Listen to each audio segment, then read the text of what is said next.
హంసధ్వని అందరికి వచ్చు కదా. మీరు పైన కూర్చోండి.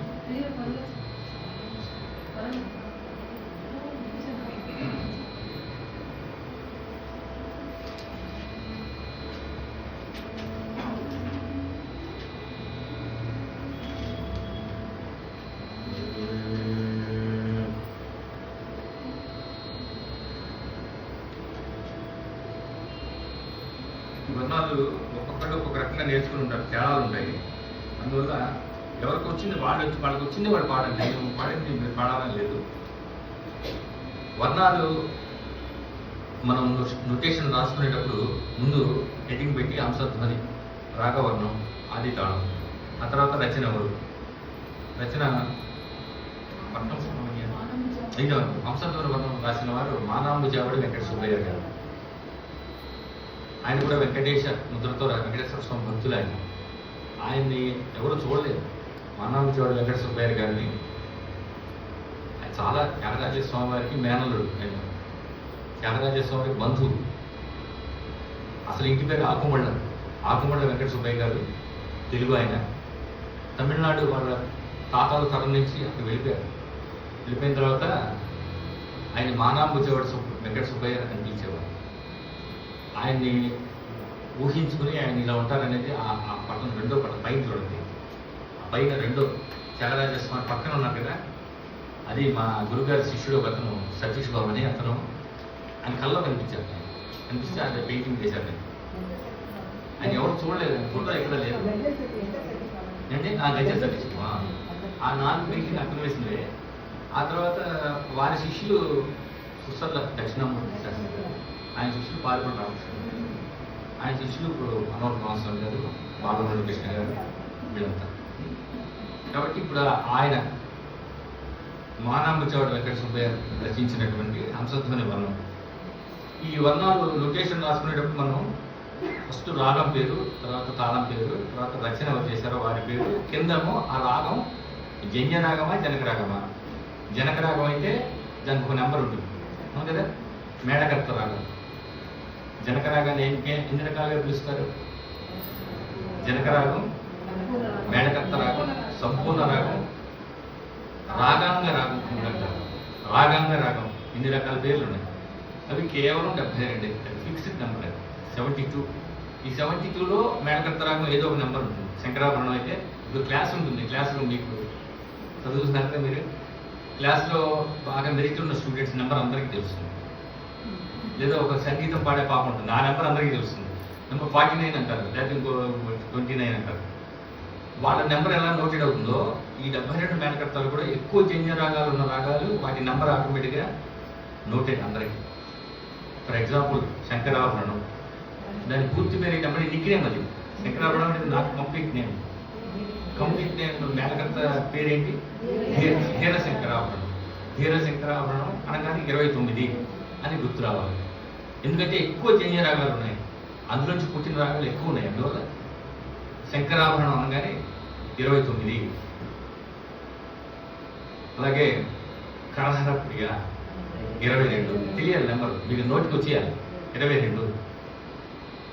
హరికాంభోజి 28. ఎక్కువ జన్య రాగాలు ఉన్నాయి. పంతువరాళి, దాని అసలు పేరు పంతువరాళి అనేది సెకండ్ నేమ్, అసలు పేరు కామవర్తి. కామవర్తి అంటే ఇష్టం లేదు.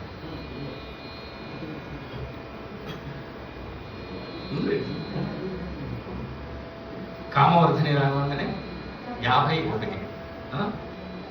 కీరవాణి 21. అది కడపయాది సూత్రం ప్రకారం తెలుసు కదా, మీరు చదువుకున్నాం. ఎంత థియరీలో వచ్చింది. కీర అంటే కా అనేది కడపయాది సూత్రం. కా కూడా ఇంత మొదటి కా అనే అక్షరం మొదటిది. రా అనేది రెండోది. రా రెండోది. అంటే 12 వచ్చింది. 12 తిరిగేస్తే 21వ మేడకర్త కీరవాణి. అలాగే హంసధ్వని, ఇందులో మేడకర్త శంకరాభరణం 29వ మేడకర్త. అది నెక్స్ట్ ఏం రాసుకోవాలి? అది జన్య రాగం అయితే 29వ మేడకర్త జన్యం రాసుకోవాలి. రాసుకున్న తర్వాత పల్లవి అని హెడ్డింగ్ పెట్టి అప్పుడు రాయడం మొదలు పెట్టాలి. వర్ణం పల్లవి అని హెడ్డింగ్ పెట్టి ఆ పల్లవిలో మళ్ళీ ఎలా రాయాలి? మనం వర్ణం సాధారణంగా ఏ స్పీడ్లో పడతాం? మధ్యమ కాలంలో పడతాం, లేదంటే దిగువ కాలంలో పడతాం. పాడి దాన్ని సెకండ్ స్పీడ్లో పాడతాం. ఇంకా ఇప్పుడు మనం మోహనవర్ణం పాడాం కదా, అప్పుడు మొదటి కాలంలో ఎన్ని అక్షరాలు వస్తున్నాయి?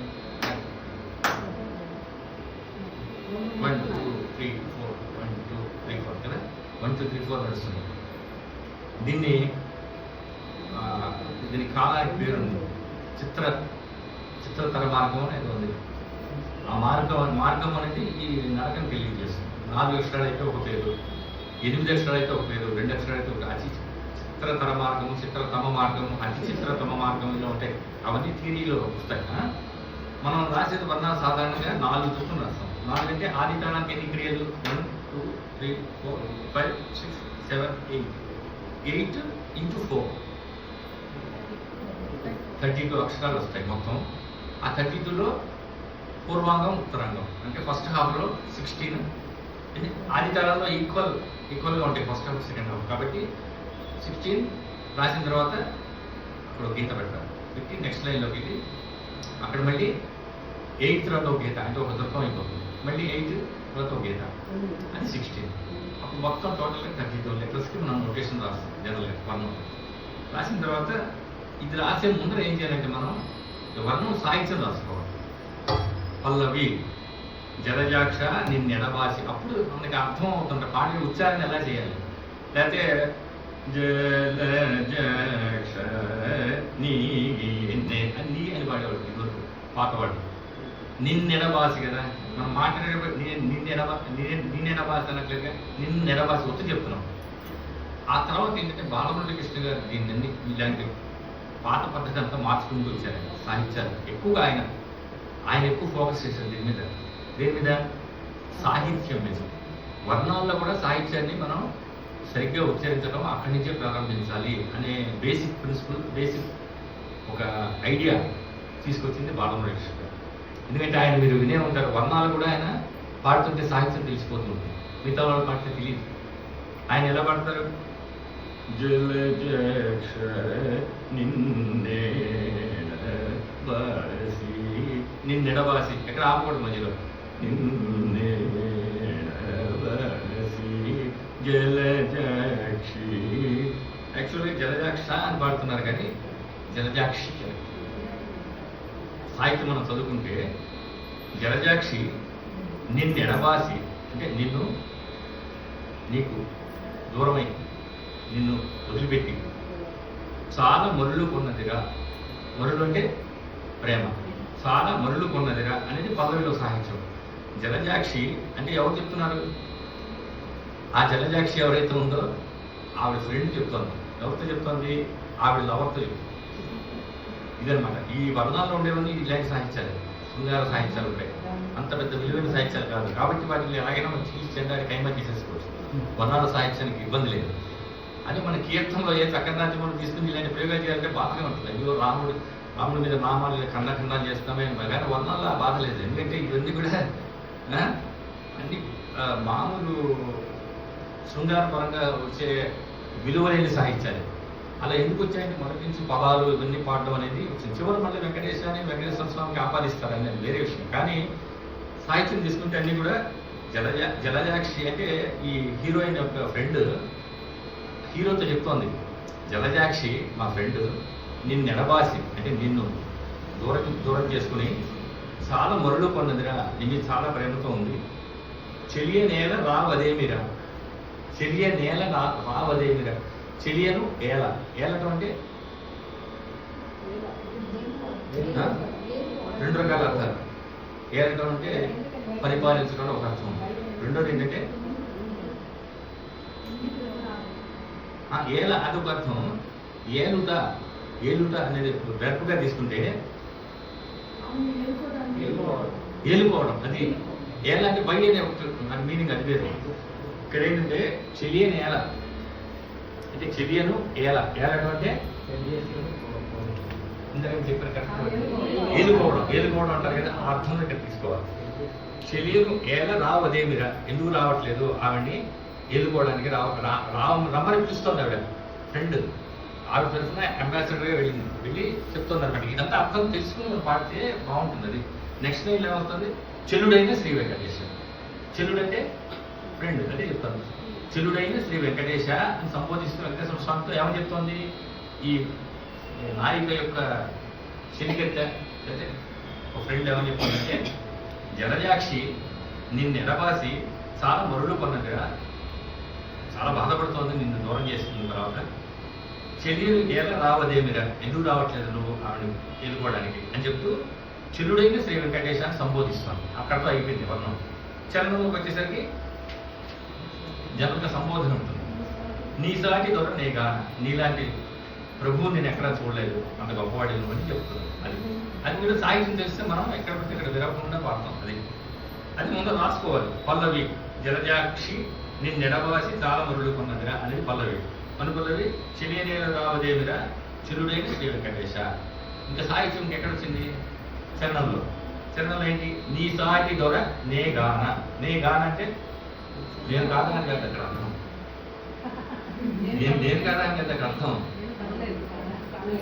కాన కాన అంటే నేను చూడను. అది ఇన్ని కూడా తెలుగులో ఈ పదాలు ఈ జనరేషన్ వాళ్ళు ఎవరికి తెలియట్లా. అసలు అక్కర్లేదు అనుకుంటున్నారు. కాదు, తెలుగు భాష కంపల్సరిగా మీరు తెలుగులో ఈ భూమి మీద పుట్టారు కాబట్టి తెలుగు నాట ఫస్ట్ తెలుగు మాతృభాష బాగా రావాలి. ఉచ్చరించడం ఎలాగా, ప్రతి పదానికి అర్థం తెలియాలి. ఈ సంగీతం నేర్చుకోవడం వల్ల ఈ పదాలన్నీ అర్థం తెలుస్తాయి. మిగతా వాళ్ళకి అర్థం చేసుకోవాల్సిన అవసరం కూడా లేదు. అర్థం కదా? ముందర మాతృభాష కరెక్ట్గా ఒక భాష అయినా వస్తే ఆ తర్వాత ఎన్ని భాష అయినా వస్తాయి. ఇప్పుడు ఏమవుతుంది? మాతృభాషని ఇంగ్లీష్లో మాట్లాడితే పెనాల్టీ అంటున్నారు ఇంగ్లీష్ మీడియం స్కూల్స్లో. తెలుగులో మాట్లాడితే బెంచ్ ఎక్కిస్తున్నారు. అంతేనా? ఇంగ్లీష్ మీడియం స్కూల్స్లో ఇంగ్లీషే మాట్లాడలేదు, ఎప్పుడైనా తెలుగు మాట్లాడితే బెంచ్ ఎక్కమంటారు. వాళ్ళకి ఫైన్. దాంతో తెలుగు మర్చిపోతున్నారు. కొంచెం ఇంగ్లీష్ బాగా వస్తుందా? వీళ్ళు ఏ మెడ్రాస్ లేకపోతే బాంబే వెళ్తే అక్కడ ఇంగ్లీష్లో మాట్లాడితే వీళ్ళు మళ్ళీ మనవాళ్ళు అక్కడ వాళ్ళతోనే మాట్లాడలేరు. ఇక్కడికి వస్తే తెలుగు, ఇక్కడ బాగా తెలుగు భాష వచ్చిన పండితులు అందరూ తప్పులు పడతారు. ఇప్పుడు ఏమవుతుంది? ఉపయోగకష్టం చెప్తున్నారు. తెలుగు రావట్లేదు, ఇంగ్లీష్ రావట్లేదు. అలా కాదు, ముందర తెలుగు బాగా రావాలంటే సంగీతం రావాలి. సంగీతం నేర్చుకుని దాని అర్థాలు తెలుసుకుంటే ముందర భాష బాగా తెలుస్తుంది. ఉచ్చరించడం, ఉచ్చారణ చాలా వద్దులేదు. అలాగే భాష ఇలాంటివన్నీ చలము గారు మనకి సా చ సా ఛ మూడు ఉన్నాయి. చ సా ఛ జ జా ఛ సే షా సా ఇన్ని ఉన్నాయి. మిగతా ఏ భాషలోనూ ఇన్ని అక్షరాలు లేవు. 56 అక్షరాలు ఉన్నాయి తెలుగులో. ఇవన్నీ కూడా ఈ వర్ణాల్లో వస్తాయి. చలమేళ అన్నారు, చలమేళ అనకూడదు, చక్కని అనకూడదు, చక్కని సా చక్కని. చక్కని అంటే చెక్కమ్మవాడని, అందం లేనివాడని అర్థం. చక్కని చక్కని సా చక్కని. అలాగే జలజ, అక్కడ జలజ అనకూడదు, జలజ. ఇలాంటివన్నీ ఇంగ్లీష్లో అయితే మనం ప్రొనౌన్సియేషన్ కరెక్ట్గా చేస్తాం. ఎక్కడ ఏ సైలెంట్ పడాలి, ఎక్కడ మాట్లాడాలి, ఏది ఎలా, ఎందుకంటే నవ్వుతారు అందరూ. అదే తెలుగులో తప్పుగా మాట్లాడితే మనం గౌరవిస్తారు. తెలుగు తప్పుగా మాట్లాడితే అది గొప్ప, అది ఒక ఫ్యాషన్. అలా తయారైంది. ఇప్పుడు నాకు శాష మూడు పక్క ఉన్నాయి అంటారు కదా, మరి శారీని ఎలా అంటున్నారు? శారీ అంటున్నారు. షాప్కి వెళ్ళి శారీ కావాలంటున్నారా, షారీ కావాలంటున్నారా, సారీ కావాలంటున్నారా? శారీ కావాలన్నప్పుడు శారీ పలికింది కదా, మరి ఎలా అవుతుంది? శ్రీ ఎందుకు పలుకుతారు? శ్రీ ఎందుకు అంటున్నారు? శ్రీ అనగా శ్రీ, మెడికల్ శాఖ వస్తుంది కదా, శ్రీ. శ్రీ అని కూడా శ్రీ, అది షా కాదు, శ్రీ. ఇవన్నీ కూడా వర్ణాల నుంచి ప్రారంభం ఉంటాయి. ఇప్పుడు ఈ హంసధ్వని వర్ణం తీసుకొని ఇన్ని రకాలుగా చెప్తాను. ఫస్ట్ స్వరం పాడాలి. ఈ వర్ణం పాడేటప్పుడు రకరకాలు ఉన్నాయి. ఇందులో ఫస్ట్ మనం నేర్చుకునేటప్పుడు గురువుగారు ఎలా చెప్తారు? లిమిటెడ్ గమకాలతో చెప్తారు. ముందర ఎక్కువ గమకాలతో చెప్పేస్తే వాళ్ళకి ఏది రాదు. ఫస్ట్ లిమిటెడ్ గమకాలతో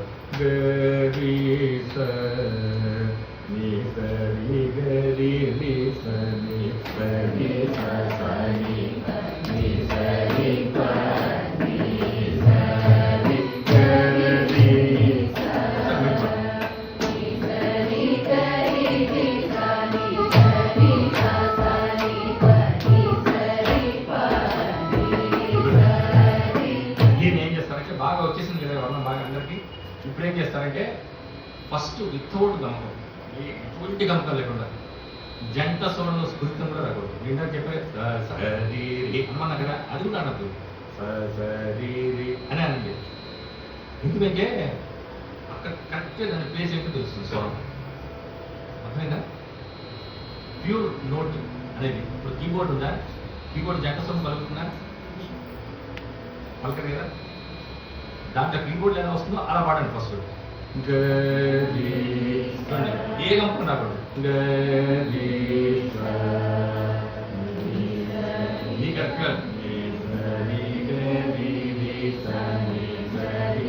మీరు ఒక కీబోర్డ్ అనుకోండి, కీబోర్డ్ రీడ్స్ లాగా పడండి.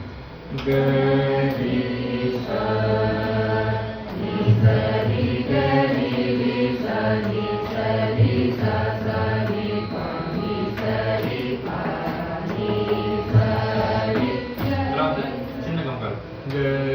అప్పుడేమవుతుందంటే గాకి ఉన్న డీకి ఉన్నది గంపం పడితే అది తెలియదు ఎంత దూరం ఉంది. సా పక్కనే ఉంది కాకాలు ఇస్తాను, మధ్యలో స్పేస్ లేదు. గాకి రీకి కూడా గ్యాప్ లేదు, దూరం ఉంది. అనే స్వరం మధ్యలో ఉంది. ఆ డిస్టెన్స్ వస్తుంది.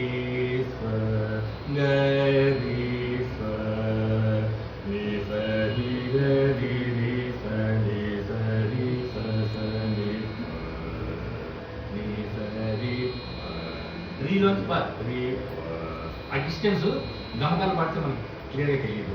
అందుకోసం పొడి స్వరాలతో ప్రాక్టీస్ చేయాలి. ఒకసారి గమకాలు లేకుండా మళ్ళీ ఒకసారి ఫస్ట్ అవుతాం బట్టి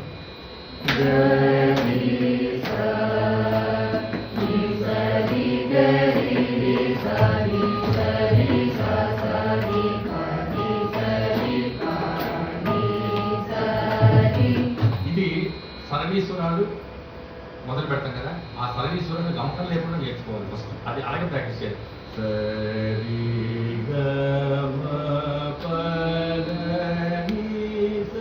అలాగే అంటే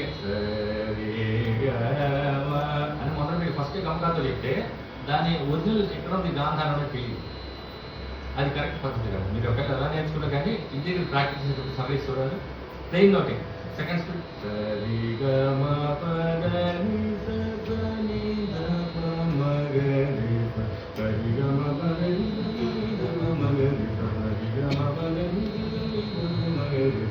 అలాగే ప్రాక్టీస్ చేయాలి. ఇంకా వర్ణాల నుంచి మాత్రం ఈ గమకాలకి గమకం పెట్టడం అనేది వస్తుంది. మీరు నేర్చుకున్న లిమిటెడ్ గమకాలతో ఇప్పుడు మళ్ళీ ఒకసారి ఫస్ట్ అవటం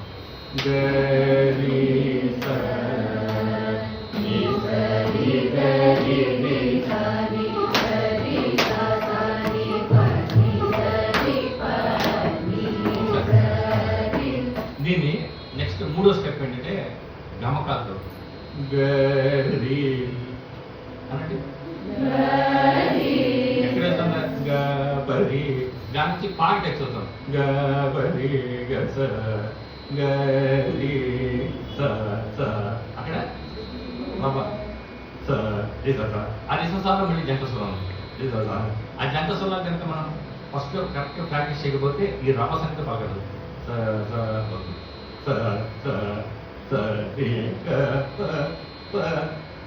ఈ బాబా జంట స్వరం ఉంది అక్కడ.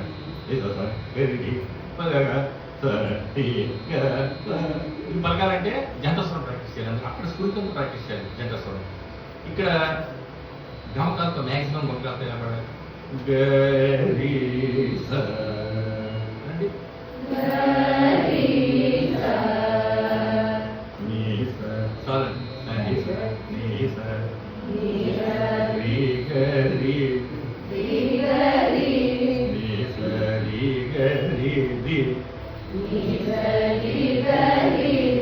రెండోది పై గాంధారం నుంచి వస్తుంది. గరి గరి నీ సరి గరి రి సని సరి గరి రి సని సరి స సరి స సరి గరి స అని స్వరం.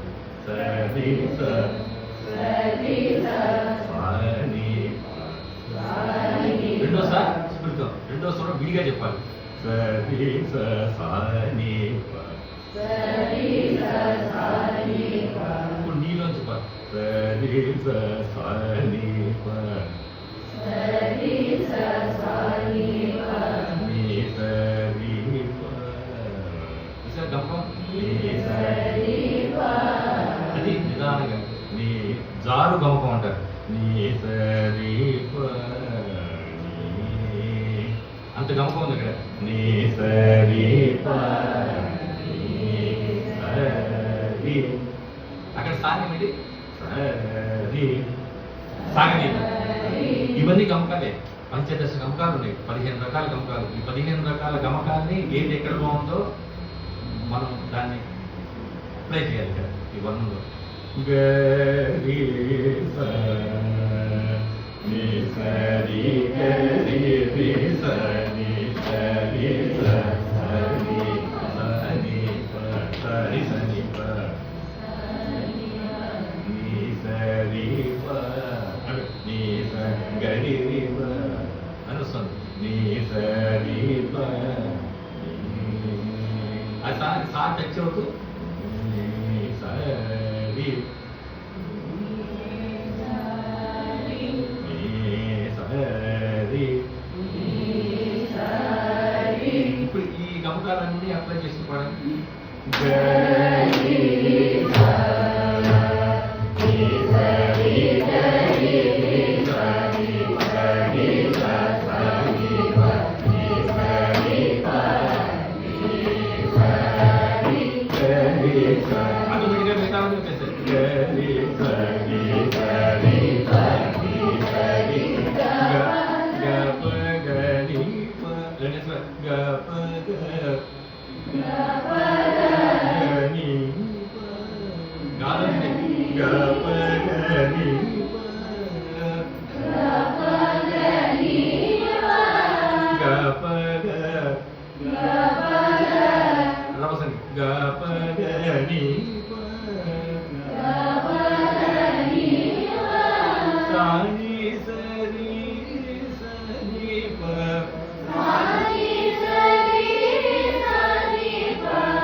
అనుస్వరం అంటే కనిపించకుండా స్వరం వెనకాల ఉన్న గమకం వెనకాల ఉన్న స్వరాలు అని అంటాం. కానీ అని పాడతాం పాడేటప్పుడు.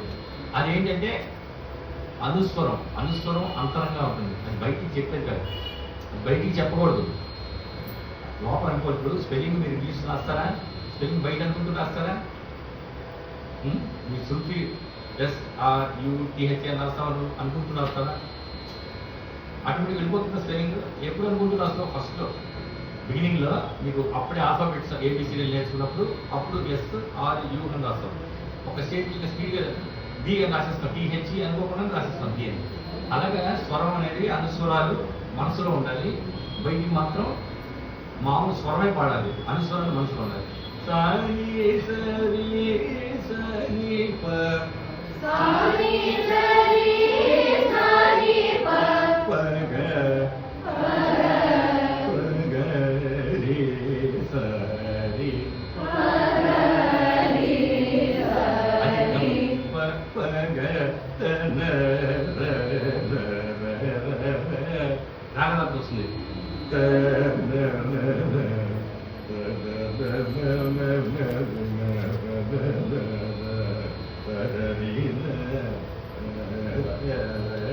రాగనాథ్ ఎంత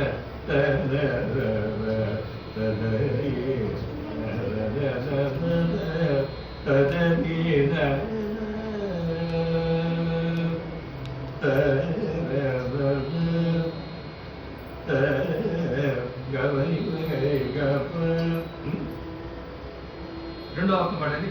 గరి సరి సరి పని సరి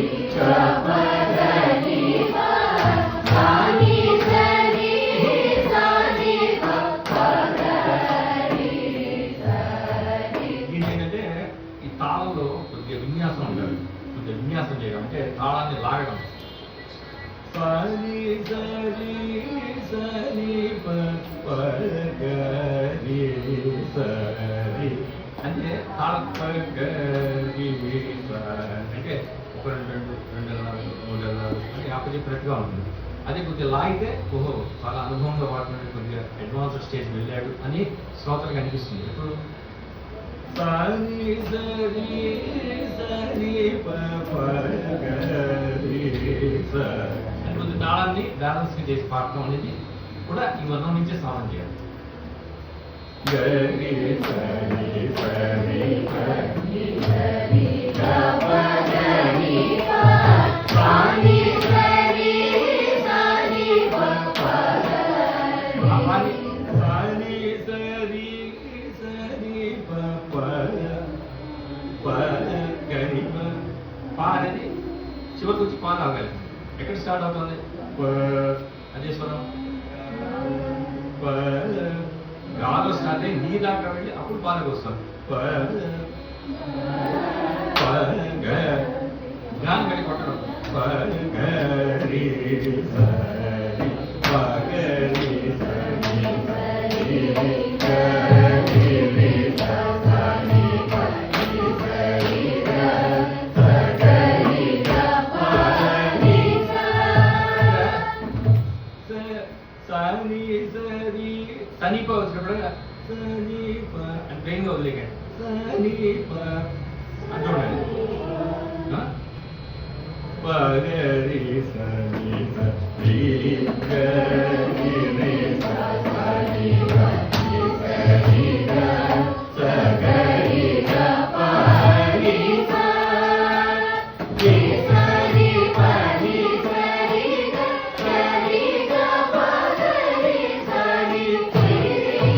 సరి పగరి సరి సరి పగరి సరి అది లాగటం విన్యాసం అంటారు. కరెక్ట్గా తాళంలో పడకుండా దాన్ని బ్యాలెన్స్ ఒకదానికి దీర్ఘం పెట్టుకుంటే దాన్ని దీర్ఘం తగ్గించేది. పగరి సని సరి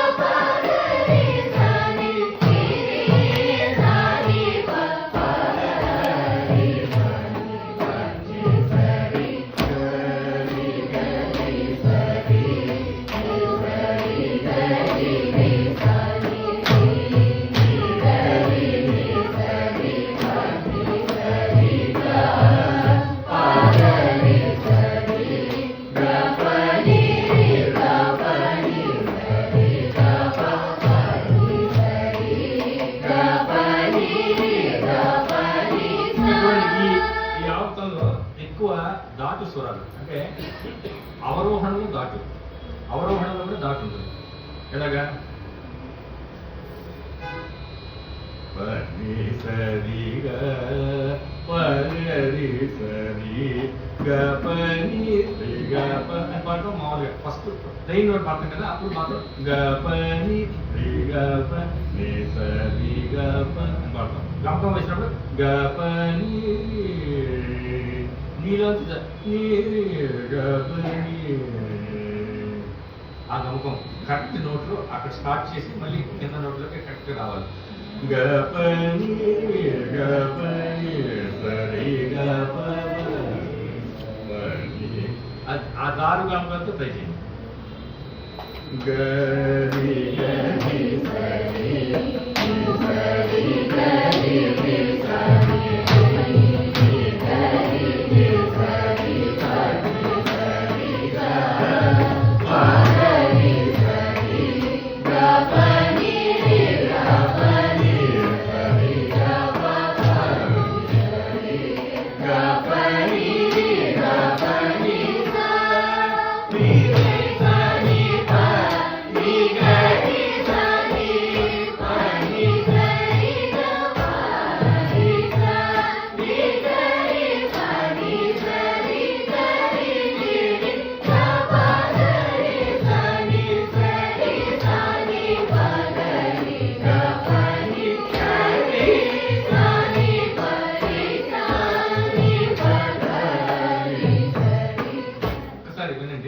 గమకాలతో నేను పాడే విధానంగా మీరు పాడడానికి ట్రై చేయండి.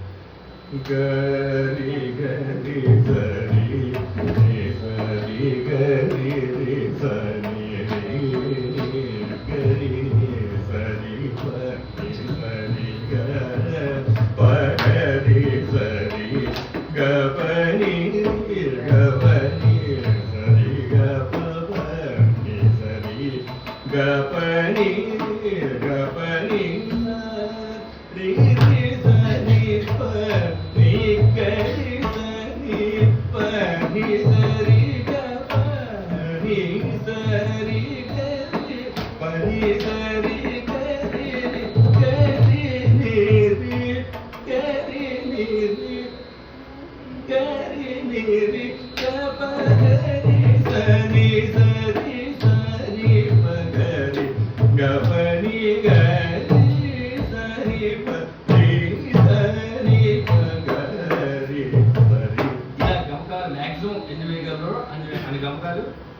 మీరు విన్న గమకాలు, మీరు అన్న గమకాలు, మీరు అనగలిగిన గమకాలు, ఈ దశవిధ గమకాలు కాకుండా ఇంకా ఎక్స్టెండ్ చేశారు.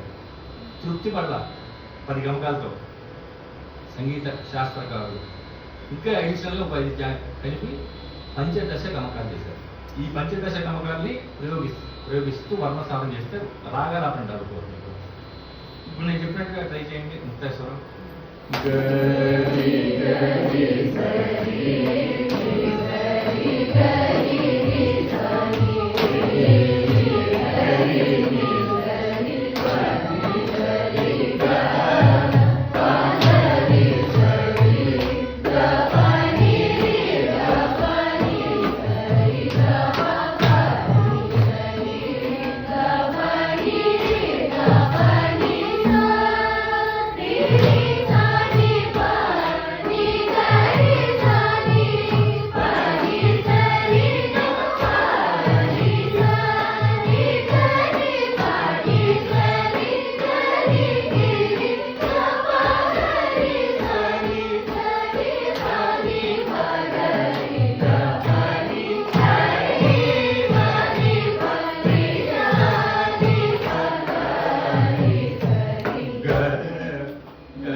ఇలాగా దీన్ని ఇంకా ఎక్కువ గమకాలతో పాడాలి అంటే ఇంకా చౌకం చేసుకోవాలి, స్లో చేసుకోవాలి.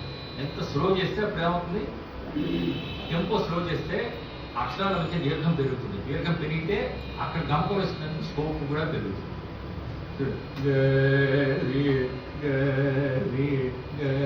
కంపిత గమకం అంటారు, కంపితం.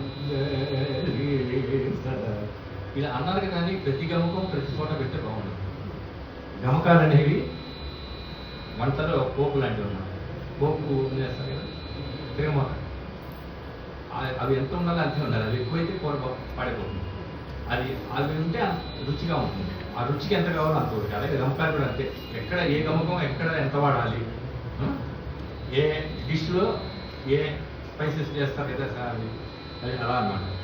ఇలాగా చౌకం చేసుకున్న కొద్దీ గమకాలకి స్కోప్ ఎక్కువ. తర్వాత స్వరం అయిపోయింది. ఇప్పుడు సాహిత్యం పాడేటప్పుడు జలజాక్ష. ఇప్పుడు ఏం చేస్తారంటే సాహిత్యంలో భాగాలు చేసుకోండి. జలజాక్ష నిన్నెడబాసి. జలజాక్షల మధ్య ఎక్కడైనా ఆపుతాం మనం మాట్లాడేటప్పుడు. నిన్నెడబాసి అని ఒకే మాటగా అంటున్నాం కాబట్టి ఇది ఒకే మాటగా చెప్పడానికి ప్రయత్నం. జలజాక్షి సార్,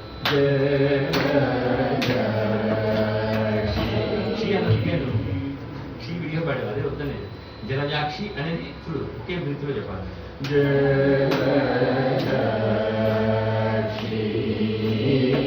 అక్కడే ఆపండి. మళ్ళీ నీ అన్నానుకోండి, మళ్ళీ నిన్నే దగ్గర ఆపాల్సి వస్తుంది, దబాసి అవుతుంది. నిన్నే దగ్గర ఆపితే నిన్నే దబాసి అవుతుంది. అందుకని నిన్నెడబాసి అనాలంటే జలజాక్షి అయిన తర్వాత గాలి తీసుకోండి. చూడండి,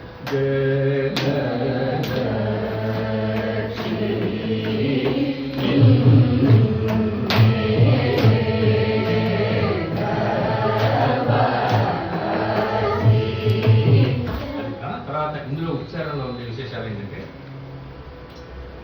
నిన్నెడబాసినప్పుడు నిన్నెడబాసి అంటే అని దానితో నొక్కి పెట్టి నిన్నే.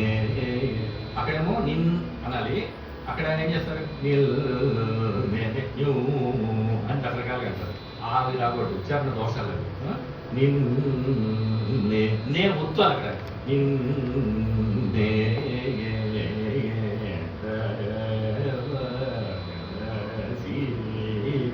నిన్నెడవాసి అది మనసులో పెట్టుకుని పాడు.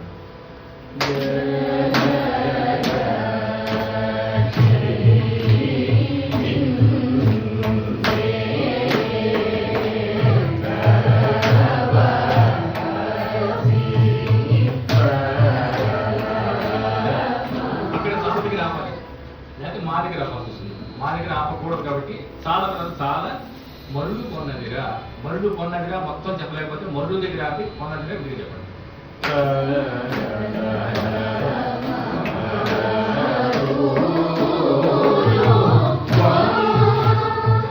మరులు కొన్నదిగా అంటావా, మరులు కొన్నదిగా అంటావా మాట్లాడేటప్పుడు. కాబట్టి కో అనకూడదు. అంతసేపు న్యాయానికి బిగబెట్టి లీకేజ్ లేకుండా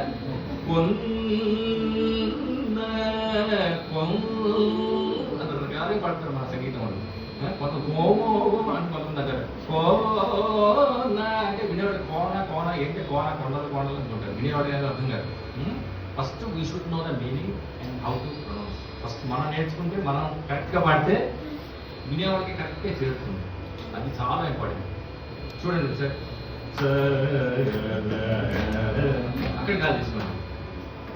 ఇక్కడ ఏంటంటే వర్ణంలో ఉన్న పెద్ద చిక్కు ఏంటంటే స్వరం ఏమో ఒక చోట అవుతుంది, సాహిత్యం ఇంకో చోట అవుతుంది.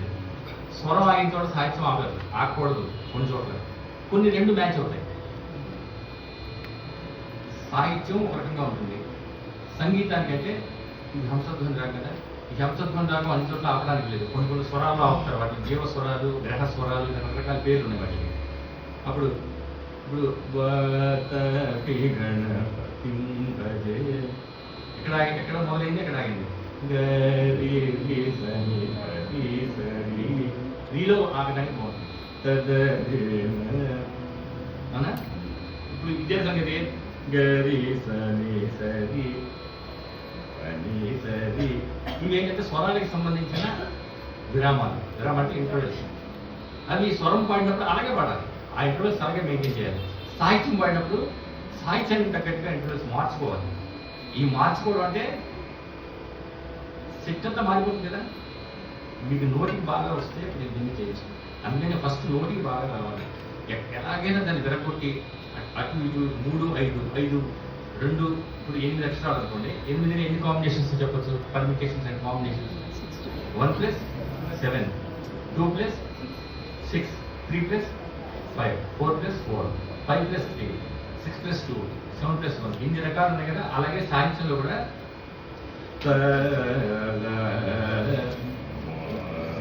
మళ్ళీ కరెక్ట్గా మధ్యమలు పంచమలు కావాలంటే ఇందా చెప్పిన ప్లెయిన్ నోట్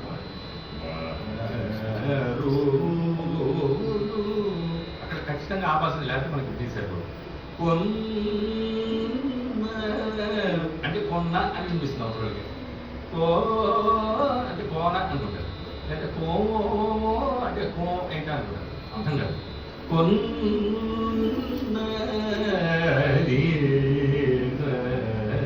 అక్కడ దాకా ఒకటే బ్రీత్. ఇది ఇంకొక ఎక్సర్సైజ్ కూడా చేసేటప్పుడు మొత్తం ఆవర్తనంతో ఒకే బ్రీత్లో పాడడం కూడా ప్రాక్టీస్ చేయాలి.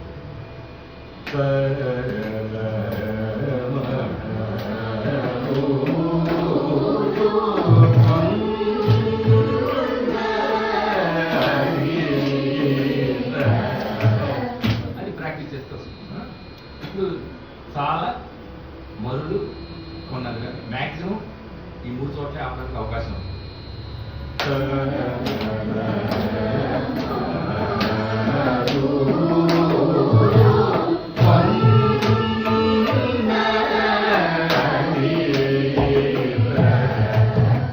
చెలియ నేల రావదేమిరా ఎక్కడికి రావచ్చు? చెలియ నేల అది ఒకే మాట కానీ మనం అంతసేపు ఆపలేకపోతే చెలియ నేల రెండుగా రావదేమిరా.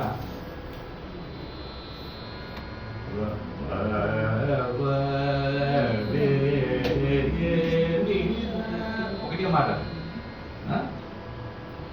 చెలియ దగ్గర రావచ్చు.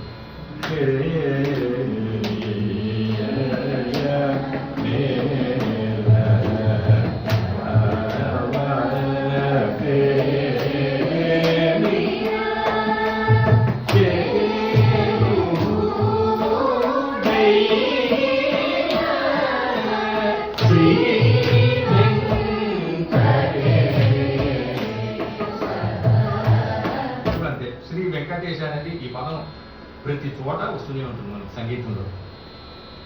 ఎందుకంటే వెంకటేశ్వర స్వామి భక్తులు ఎక్కువ మంది, వెంకటేశ్వర స్వామి ముద్రతో రచించిన వాగ్గేయకారులు ఎక్కువ మంది ఉన్నారు. ఈ వెంకటేశ అన్నప్పుడల్లా పాపం ఆయన వెంకటేశ్వర స్వామికి అన్యాయం చేస్తున్నాం. కటేశ అని కొంతమంది, వెంకటేశ్వర కటేశ అని కొంతమంది, ఏష అని కొంతమంది, వెంక అని కొంతమంది. అలా చేయకూడదు. వెంకటేశ అనేది ఒకటే మాట. వెంకటేశ అనేది ప్రాణం పోయినా అసలు మధ్యలో ఆపకూడదు. మన సాధన చేసుకోవడం. శ్రీ వెంకటేశ్వరాను అనుకోండి. శ్రీ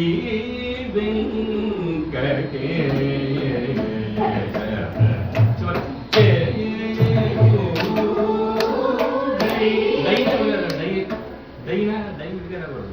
చెరుడైనా ఒకటే మాట.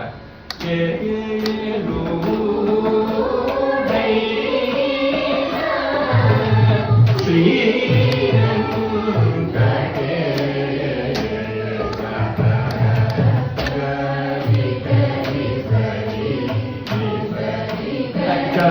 సాహిత్యం లేదు కాబట్టి మీ ఇష్టం వాడు స్వరాన్ని ఎక్కడ మీకు బ్రీత్ అయిపోతే అక్కడ. కాబట్టి రాగం విరామాలు మాత్రం పాటించాలి.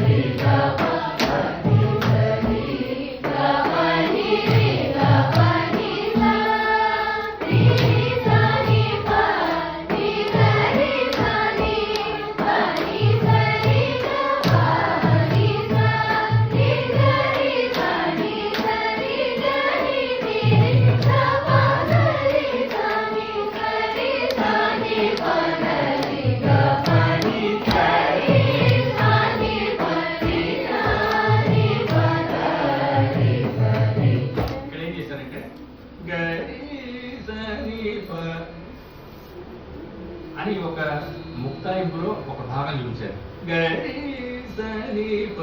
అన్నప్పుడు మనకి మామూలుగా మనం వినే స్వకల్పంలో, కీర్తనలో స్వకల్పన చేస్తారు కదా విద్వాంసులు. అప్పుడు ఏం చేస్తారు? నెక్స్ట్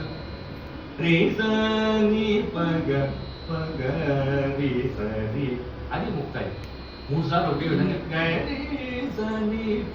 నెక్స్ట్ ఏమొస్తుంది?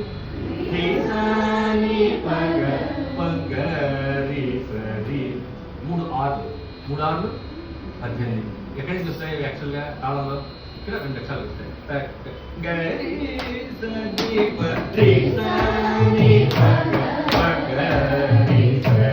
అని రావాలి. కానీ ఇక్కడ ఏం చేశారు?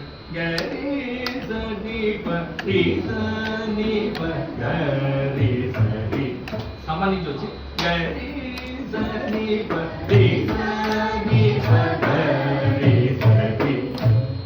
అలా ముక్తాయింపులు ఉన్న వర్ణాల్లో ఏముంటాయంటే క్యాలిక్యులేషన్స్ ఉందో క్యాలిక్యులేటివ్గా ఉంటాయి. క్యాలిక్యులేటివ్గా అంటే ఇలా పాడుకోవచ్చు. 3 ఆర్లు ఇలా చేయొచ్చు. గరీ సమీప నెక్స్ట్ వస్తుంది సాని పగ. మనం ప్రాక్టీస్ చేసుకోవాలి. రీజని సాని పగ. నెక్స్ట్ రీజని దాని పైన ఇంకా పైన అది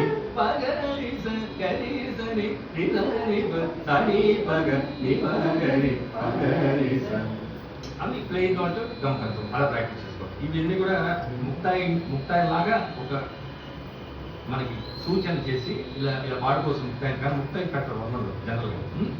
ముక్తాయి స్వరం లాగా అనిపించేటువంటి మొక్కుటం అంటారు. మొక్కుటం అంటే చివరిలో వచ్చే ఒక అందమైనటువంటి క్లైమాక్స్. ఈ వర్ణాలు ప్రతి దాంట్లో ఇక చివరిలో జరుపుకుంటుంది.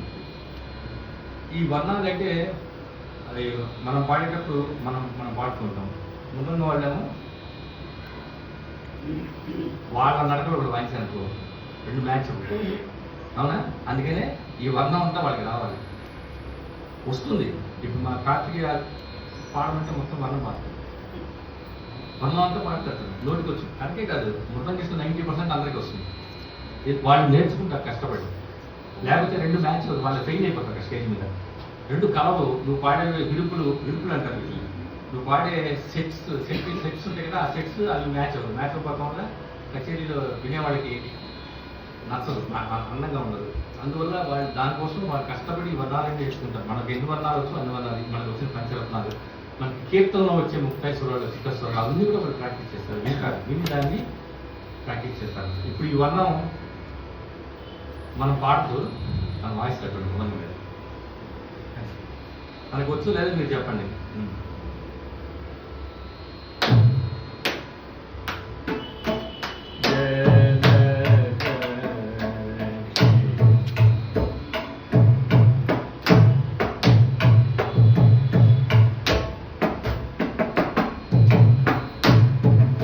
తర్వాత వాళ్ళు వచ్చు కదా అని ఉత్తగా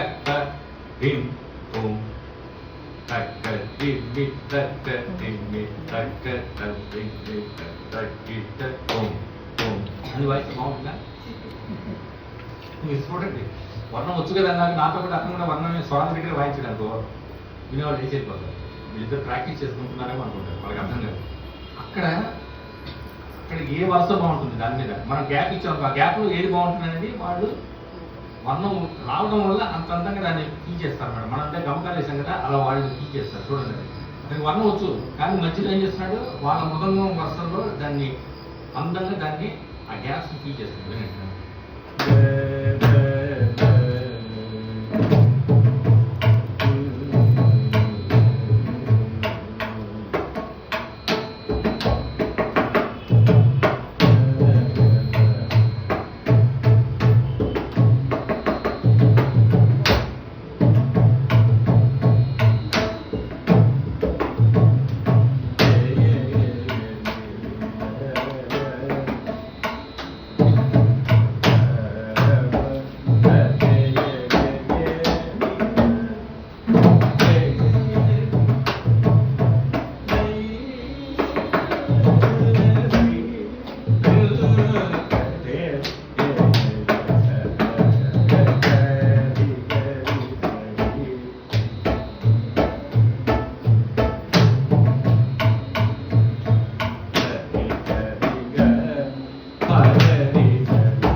వాళ్ళకంతా వచ్చి ఉంటుంది వర్ణం కంపల్సరీగా. మరి మృదంగా వాళ్ళకే వస్తుంది, మనకు రావద్దా? అందుకని నేర్చుకోవాలి. వాళ్ళకి సంబంధం లేకపోయినా వాళ్ళు నేర్చుకుంటారు, కానీ మనం కూడా మృదంగా గురించి తెలుసుకోవాలి. ఇప్పుడు మనం సాహిత్యం పాడాం కదా, దీన్ని తెలిసిన వాళ్ళ చేయాలి. చతుర్థం అని క్రియకి ఎన్ని అక్షరాలు నడుస్తున్నాయి? 4. 4ని 2 భాగాలు చేస్తున్నాం. రెండు దెబ్బలు వేస్తాం కదా, ఈ కళలు అంటారు. 2 దెబ్బలు వేసేదాన్ని 2 కళలు, 2 కళల స్పీడ్, 2 కళల చౌకతనం. 1 2 3 4 1 2 1 2 1 2 1 నడుస్తాం. దీన్ని త్రిశూలం వేస్తే ఏమవుతుందంటే దీనికన్నా పైకి వెళ్ళాలి స్పీడ్. దీనికన్నా దిగువ కాలం పాడకూడదు, కాలపై కదా వర్ణం పాడేటప్పుడు ఎప్పుడు కూడా 4 తర్వాత 6 వెళ్ళాలి, 4 తర్వాత 3 రాకూడదు. అదే కదా, 4 తర్వాత ఏమొస్తుంది? 6. అంటే ఇది 2 + 2, అది 3 + 3 6. ఎలా వస్తుంది?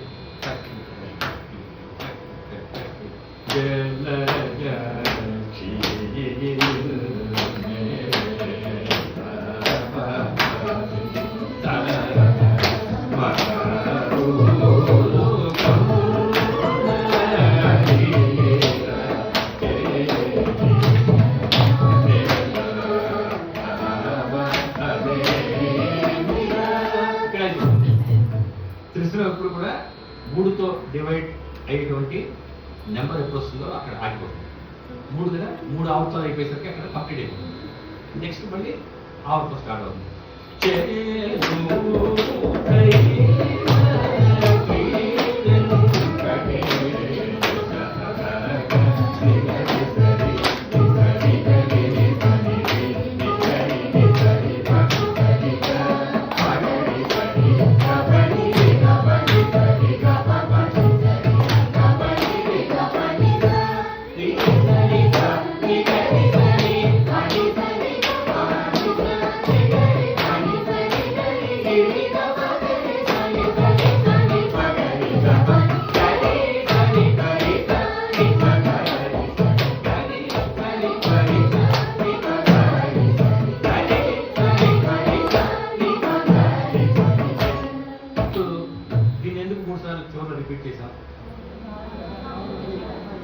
టోటల్ ఆవర్తాలు కౌంట్ చేసుకోవాలి.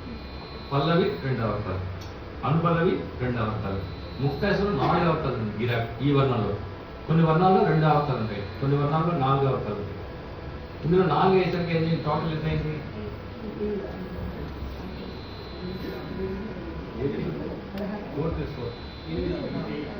8 కదా. 8లో 3 4 అప్పుడు ఏం చేయాలి? ఒక ఆవర్తం పెంచుకోవాలి. ఆ ఒక ఆవర్తం ఏం చేసాం మనం? లాస్ట్ లైన్ 3 సార్లు పడ్డాం. 3 సార్లు పడితే అది లాస్ట్ లైన్ ఎంతది? అది హాఫ్ ఆవర్తం. 3 హాఫ్లు కలిసి ఎంత అవుతాయి? మరి అప్పుడు త్రిశూలంలో సరిపోతుంది. 3 సార్లు వస్తుంది కాబట్టి దాన్ని మొక్కుతూ ఉన్నాను కదా.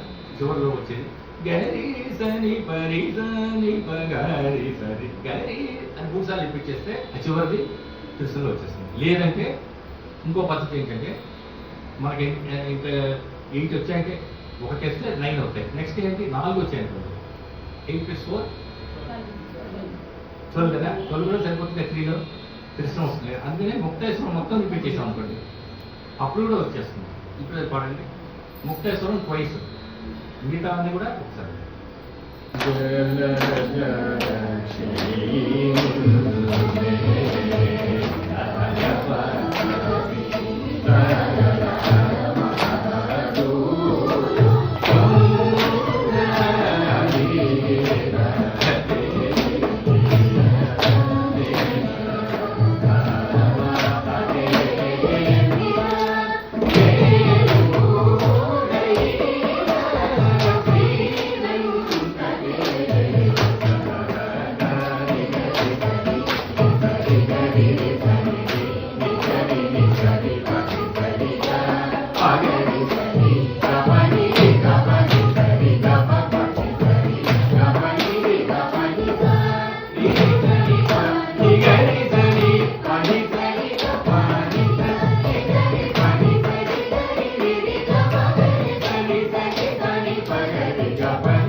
దృశ్యాన్ని మనం ఓన్లీ సాహిత్యం పాడడం. దృశ్యం కూడా స్వరంతో పాడాలి. ప్రతిదీ కూడా ఏ కాలం పాడినా స్వరం పాడిన తర్వాతే సాహిత్యం పాడాలి. ఈ సాహిత్యం పాడితే అక్కడితో అయిపోతుంది. ఆ వర్ణం సాధన అంటే అవ్వదు. అకారం ఉంది, ఇకార ఉకార ఇవన్నీ కూడా ప్రాక్టీస్ చేస్తుంది. ఎందుకంటే మనకి ఇప్పుడు పాడేటప్పుడు కేవలం అకారమే వస్తుంది. అన్ని చోట్ల అన్ని రకాల ఆ ఈ ఓన్లీస్ అన్నీ వస్తున్నాయి కదా. జలజాక్ష అన్నప్పుడు అకారం వస్తుంది. నీ అనే స్పష్టత రావాలంటే ఇకారంతో వర్ణంతో ప్రాక్టీస్ చేయాలి. చివరిదాకా ఈనే కదా.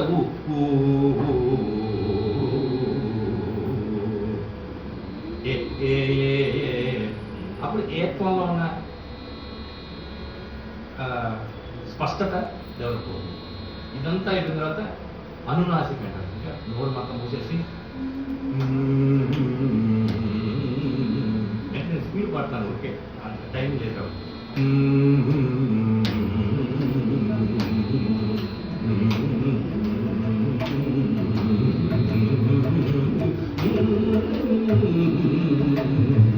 ఇది చేయడం వల్ల మనకి క్లియర్ అయిపోతుంది.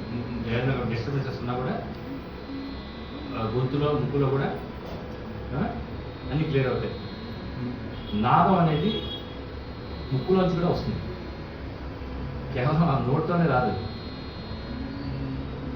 శోభిలు కీర్తన నేర్చున్నారు కదా. శోభిలు సప్తస్వర కీర్తన ఉందా? ఏమన్నా దానిలో నాభి కంఠ రసన నాసాదులలో. నాసం అంటే ముక్కు. నాసంలో కూడా ముక్కులో కూడా ఉంటుంది ధ్వని, అందులోంచి కూడా వస్తుంది. ఇవన్నీ క్లియర్గా ఉండాలి. నాభిలో స్టార్ట్ అవుతుంది నాదం.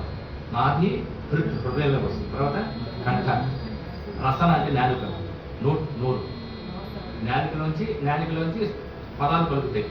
నాలిక వల్ల ఉచ్చారణ వస్తుంది. తర్వాత ముక్కులోంచి కూడా నామం బయటకు వస్తుంది. ఇన్ని చోట్ల మనం సప్తస్వరాలు ఉన్నాయని చెప్పారు అందులో కీర్తన. సప్తస్వరాలు ఇన్ని చోట్ల ఉన్నాయి. ఇది మళ్ళీ యోగా శాస్త్రంలో మళ్ళీ వాళ్ళు చెప్తారు. కుండలిని యోగం అదంతా అది ఇంకో సబ్జెక్టు. అదంతా దీనికి సంబంధించింది సంగీతం.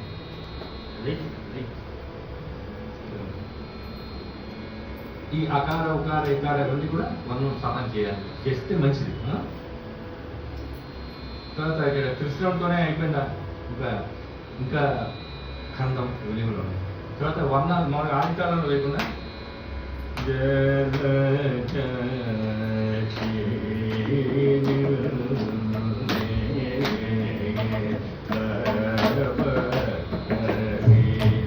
దీన్ని ఏం చేస్తారంటే పూర్వాంగం అంటే లఘు వరకు ఖండం, ఉత్తరాంగం ధృతాలు త్రిశ్రం. అప్పుడు 5+3 సరిపోతుంది.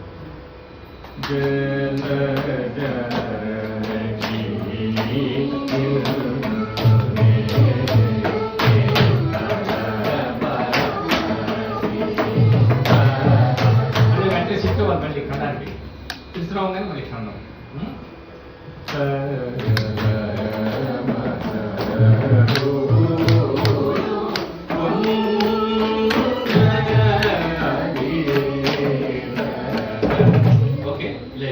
తర్వాత ఏం చేస్తారంటే ఇంకా మైండ్ షార్ప్ అవ్వడం కోసం ఖండం త్రిశ్రం అయిన తర్వాత మళ్ళీ త్రిశ్రం ఖండం, మళ్ళీ ఖండం త్రిశ్రం సైమల్టేనియస్గా ఉదాహరణ పాడుతున్నారు. ట్రై చేయండి.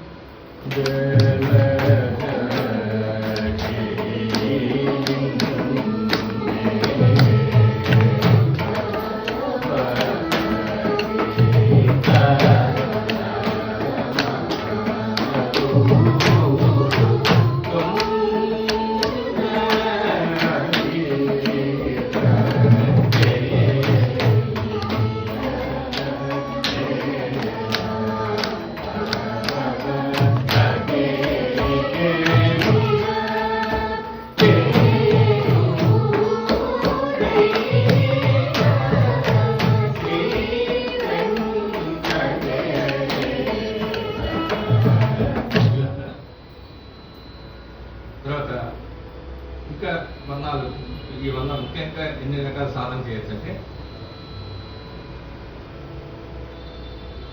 ఇప్పుడు గా ఎన్ని రెండు, దాన్ని రెండు కాకుండా ఒక్కొక్క గా రెండులో ఒకటి ఉంది కదా, ఒకటి రెండు కదా, ఆ ఒకటిని 3 చేయండి. అర్థమైందా?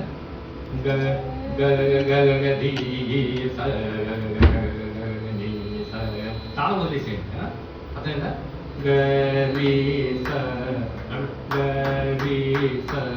అన్నాం కదా,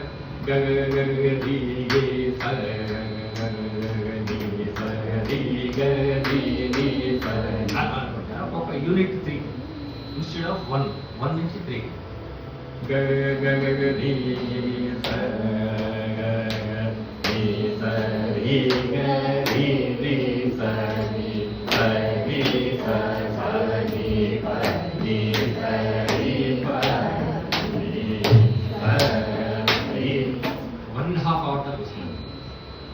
అదే 1.5 hour వరకు ఎక్స్టెండ్ అవుతుంది. 3 పాటలు. ఈ 3ని 5 కూడా చేయండి. అలా ప్రాక్టీస్లో 5 దాకా చేయాలి.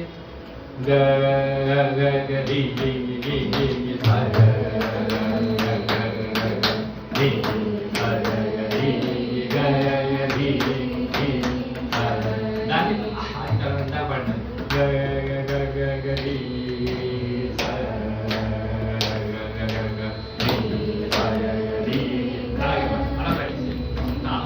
ప్రాక్టీస్ కోసం లయ నిలబడటం కోసం ఈ సాధనలని. తర్వాత ఇవి చేయాలంటే ముందర సరళీశ్వరాల్లో మనం అంటే షిఫ్టింగ్ టు ఒక నడక నుంచి ఫ్రమ్ గతి టు అనదర్ గతి, జాతి టు అనదర్ జాతి. జాతి అంటే చతురస్ర, త్రిశ్ర, మిశ్ర, ఖండ, సంకీర్ణ జాతులు 5 జాతులు ఉన్నాయి. గతి అంటే తాళం నడిచేది గతి. ఈ గతిలో ఆ జాతి అడాప్ట్ చేసుకుంటే ఇంప్లిమెంట్ చేస్తే ఏమవుతుంది? చతురస్రం త్రిశూలం మనం పాడుతున్నాం. చతురస్రం నుంచి త్రిశూలంలోకి షిఫ్ట్ అవ్వడం ఎలాగే అది రావాలంటే ఫస్ట్ ఒక సరళి స్వరం తీసుకొని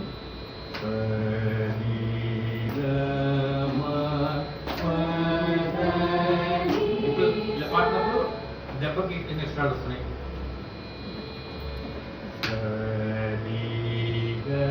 అంటే ఒక క్రియకి ఒక అక్షరాలు నడుస్తుంది. తర్వాత 1 తర్వాత 1.5 అంటే సా పూర్తిగా వస్తుంది, రీ సగం వస్తుంది.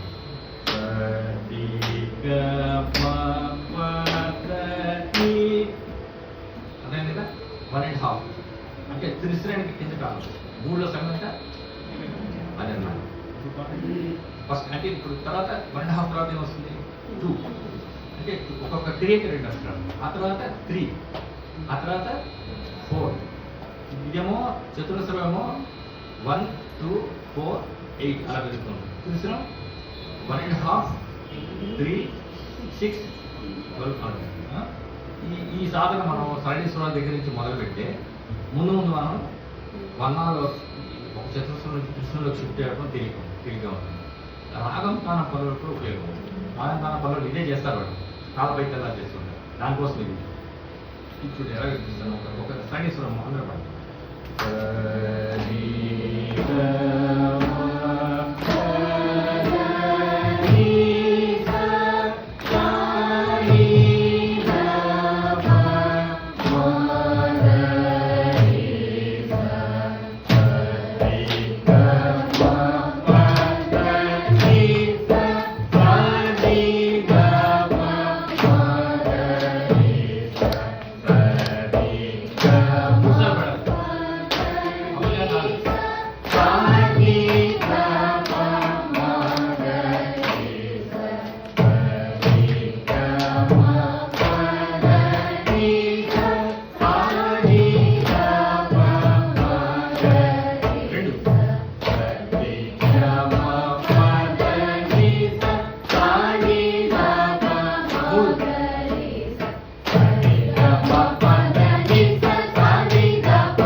దీన్ని మళ్ళీ రివర్స్ పాడండి. దీనికి రివర్స్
ఆలోచించిన కొద్ది వస్తాయి.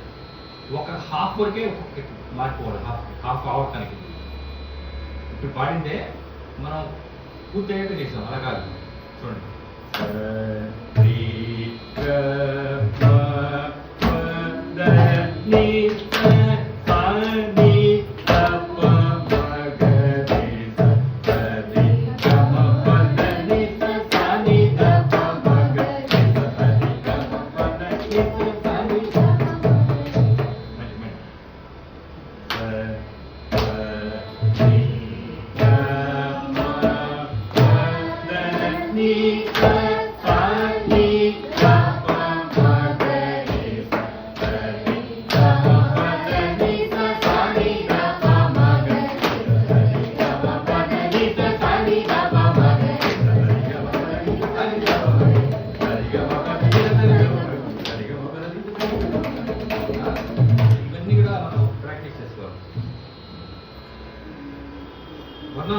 వర్ణంలో కూడా అనులోమం తాళం ఉంది కదా, మనం వర్ణం పడేటప్పుడు ఏం చేస్తున్నాం, పాట స్పీడ్ పెంచుకుంటూ వెళ్తున్నాం. అంటే తాళం స్పీడ్, పాట అలాగే ఉంది, తాళం స్పీడ్ పెంచుకోవడం. మధ్యం కాలం పడుతుంది ఈ వర్ణం.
వర్ణంలో ఇన్ని రకాల సాధన చేయొచ్చు.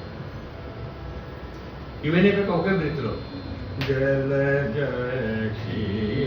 మనం ప్రాక్టీస్ చేసేటప్పుడు ఎక్కడ ఆపకూడదు, ఫస్ట్ పల్లవి అనుపల్లవి దాకా ఎక్కడ ఆపకూడదు అని మొదలు పెట్టాలి. బాగా బ్రీత్ తీసుకొని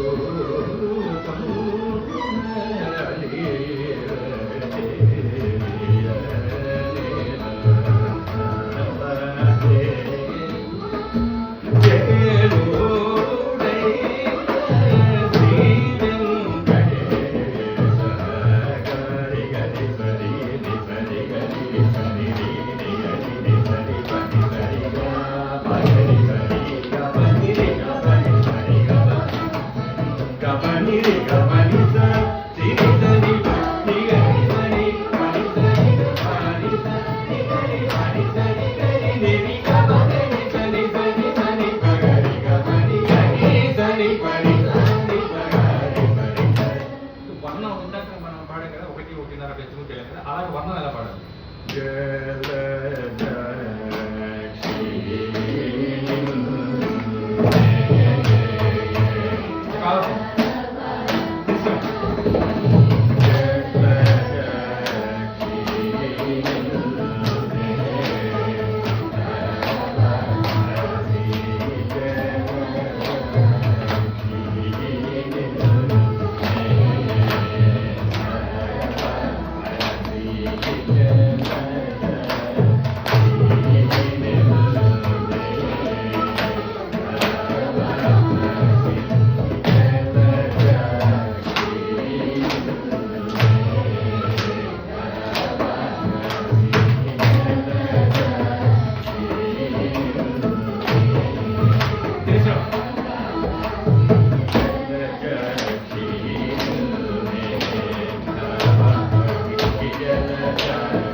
దీన్ని మూడో కాలం పాడలేకపోతే మొదటి కాలం స్లో చేసుకోవాలి.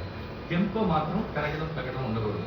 ఇప్పుడు మెట్రోనామ్స్ ఉన్నాయి కదా, తాళం మీటర్స్ కూడా వచ్చేసాయి కదా, అందులో అది ఫిక్స్డ్గా చెప్తూ ఉంటుంది. దాంతో ప్రాక్టీస్ చేస్తే ఇంకా మంచిది. ఇప్పుడు ఫస్ట్ హాఫ్ వరకు పాడితే చాలు, సెకండ్ హాఫ్ కూడా పూర్తిగా 750+ వరకు కూడా ఇన్ని స్పీడ్స్ పాడాలి, ప్రాక్టీస్ చేయాలి. ఇవి కూడా చాలా ఏటీఎం కాబట్టి ఒకసారి తను వాయిస్తాడు ధన్యవాదం చిన్న మొహరం ఉంటాయి, ఎక్స్ప్లెయిన్ చేస్తే పాడతాడు, మనకి వాయిస్తాడు. ఏది మొహరా ఏది దాన్ని ఏమంటారు అసలు చెప్పు.